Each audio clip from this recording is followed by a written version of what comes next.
lebih dari 3 bulan tidak memberi nafkah lahir batin, sudah tidak berharap lagi istri Siri mau menerima.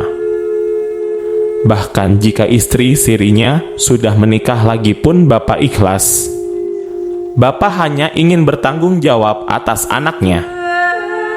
Pertemuan Bapak dan anak itu pun terjadi. Penuh haru dan air mata. Pernah anaknya diajak ke kampung dikenalkan dengan keluarga di kampung.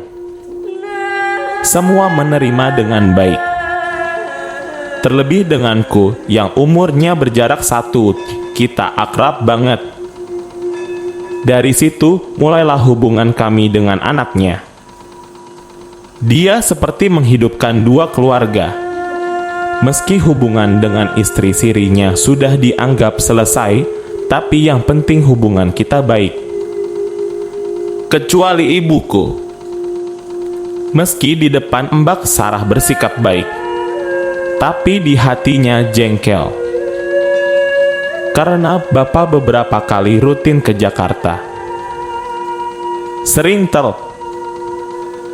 kirim uang untuk anaknya di Jakarta, dan ibuku mengartikannya itu juga untuk mantan istri Sirinya. Dari situlah muncul dendam. Niat Bapak sesekali ke Jakarta hanya untuk Mbak Sarah. Nanti kalau Mbak Sarah udah nikah, biar gantian Mbak Sarah yang menjenguk Bapak. Semakin tua, semakin memperbaiki ibadah. Tentunya semakin merasa dihantui perasaan berdosa jika tidak bertanggung jawab terhadap anak. Minimal sampai anak itu menikah dan menjadi tanggung jawab suaminya. Begitu pikir Bapak. Tapi ibuku yang kurang ngerti ilmu agama tentu saja berpikiran lain. Dengan kedekatan Bapak dan Mbak Sarah, aku dan Mbak Sarah, ibuku merasa dikhianati. Seringkali jika Mbak Sarah kirim surat dan kebetulan ibuku yang menerima, ibuku balas dengan mengatasnamakan keluarga di kampung, tidak pernah disampaikan ke Bapak. Entah apa isinya hingga lama sekali Mbak Sarah tidak kirim surat, bahkan Bapak kirim surat tidak pernah dibalas. Telepon pun juga tidak pernah bisa bicara langsung dengan Mbak Sarah. Berbagai macam alasannya. Karena yang punya telepon ini pamannya Mbak Sarah, jadi kalau Bapak dipanggilkan dulu. Begitu. Kebencian semakin besar di hatinya, hingga muncul pikiran untuk mencelakai Bapak lewat santet. Gimana? Sudah paham kan kenapa ibuku sampai tega melakukan itu? Kalian mau tahu hubungan Bapak dan Ibu setelah pulang dari rumah dukun waktu itu? Jam 3 dini hari, Ibu mengetok kamar Bapak. Dalam kurung, sudah lama sejak aku masih sekolah mereka tidur beda kamar meski aku tahu masih sering berhubungan. Saat itu, Bapak pun tidak bisa tidur.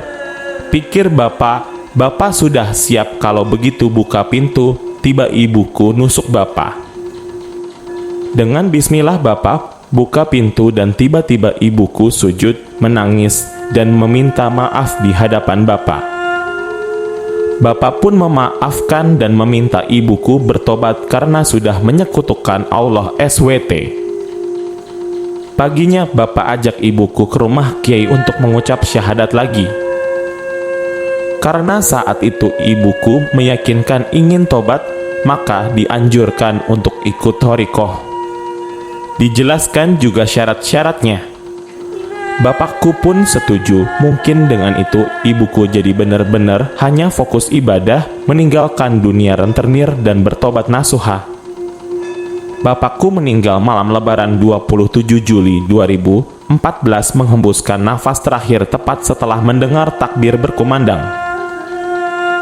Bapak meninggal habis Isya malam takbir Lebaran dan langsung dimakamkan karena lebih cepat lebih baik. Lagian akan merepotkan jika dimakamkan paginya karena harus sholat Id. selesai pemakaman plus jam 10 malam. Begitu menginjakkan kaki di pintu kamar, tercium aroma wangi yang menyengat luar biasa. Wangi yang belum pernah aku cium sebelumnya, yang aku yakin bukan wangi parfum. Aku hanya berpikir insya Allah pertanda baik karena bapak orang baik yang taat agama. Aku tidak memberitahu siapapun tentang wangi yang aku cium ini.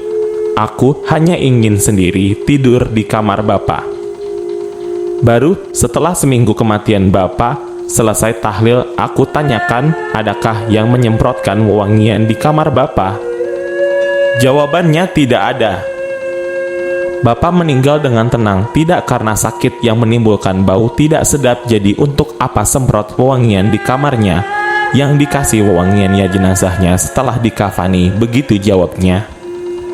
Proses mengkafani itu di ruang tamu jauh dari kamar Bapak, jadi mustahil wanginya tertinggal di kamar.